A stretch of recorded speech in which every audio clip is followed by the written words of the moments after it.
et bienvenue dans cette 7e analyse de joueurs, et aujourd'hui nous accueillons John Stones, défenseur à Manchester City. C'est donc un joueur anglais de 25 ans, formé à Barnsley FC, où il a joué 2 matchs pour sa première saison en professionnel en 2012, et en 2013, Everton va le recruter durant le mercato hivernal. Il va rapidement s'imposer comme un leader au sein de cette équipe des Toffees jusqu'en 2016 où Man City signe un contrat de 6 saisons avec lui. Il fut alors le défenseur le plus cher de l'histoire avec un transfert estimé à 55,6 millions d'euros.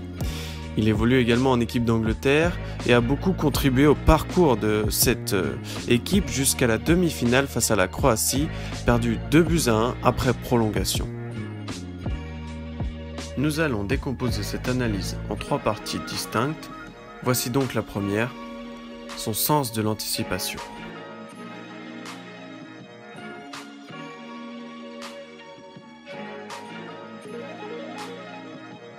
Si ce joueur intéressait tant le Manchester City de Pep Guardiola, c'est qu'il incarne la physionomie de jeu de ce dernier, notamment sur le plan défensif. Guardiola aime que son équipe joue haut sur le terrain, notamment offensivement. Dans l'idéal, il n'aimerait pas jouer dans sa partie de terrain, mais plutôt dans celle de l'adversaire. Les défenseurs de Manchester City sont alors obligés de faire preuve d'un très bon sens de l'anticipation, que ce soit sur un duel avec l'attaquant ou sur un ballon dans le dos de la défense. Cette saison, à cause de 2 blessures musculaires, il a manqué 13 des 28 matchs joués par son équipe.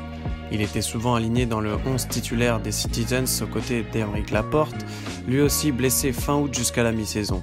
Les puristes de la Première Ligue n'ont pu s'empêcher de s'apercevoir de la fébrilité défensive de Manchester City lors de l'absence de ces 2 joueurs clés en défense. Ce qui a obligé Pep Guardiola à faire descendre Fernandinho en défense centrale pour assurer plus de sécurité défensive et une meilleure qualité de relance. Les points de retard sur le rival Liverpool se sont accumulés trop rapidement pour pouvoir être rattrapés. Passons maintenant au deuxième point de cette analyse, son agressivité. John Stones est un joueur intelligent défensivement. Capable de lire la trajectoire de balle, nous l'avons souligné par son sens de l'anticipation. Ici, lors de la Coupe du Monde 2018 avec l'Angleterre, il n'hésitera pas à donner de sa personne pour contrer un tir dangereux dans la surface. Il est également un défenseur agressif qui ne lâche rien dans un duel, en témoignent ses différentes images. Sa qualité de tacle est très appréciée par ses supporters, car s'il prend des risques en taclant dans la surface, il ne fait que très peu faute. En réalité, à ses débuts avec Manchester City, le défenseur a commis quelques erreurs fatales qui lui a valu beaucoup de moqueries sur les réseaux, notamment sur le montant de son transfert.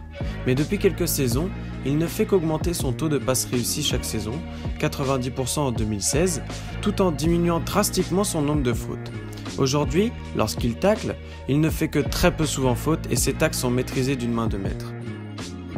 Nous allons aborder la 3e partie de cette vidéo qui concernera son sens du jeu. Stones incarne le défenseur central moderne.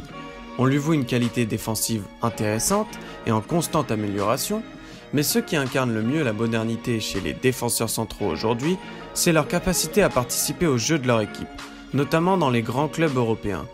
Je vous parlais tout à l'heure du bloc offensif haut de Manchester City, et lorsque ce bloc se situe dans la moitié de terrain adverse, ce ne sont plus tellement les milieux de terrain qui vont orienter le jeu, mais plutôt les défenseurs centraux. Et c'est dans ce domaine que John Stones excelle selon nous. On va simplement lui demander d'orienter le jeu de son équipe de façon latérale, et les défenseurs excentrés pourront alors prendre le couloir et libérer de l'espace pour les attaquants. Mais selon vous, John Stones est-il un pilier central de cette équipe de Manchester City ou pourrait-il partir de cette équipe lors du prochain mercato? Merci d'avoir visionné cette vidéo. Vous pouvez cliquer sur le bouton j'aime si vous avez aimé ce format et vous abonner à la chaîne pour ne rien rater de la suite des vidéos.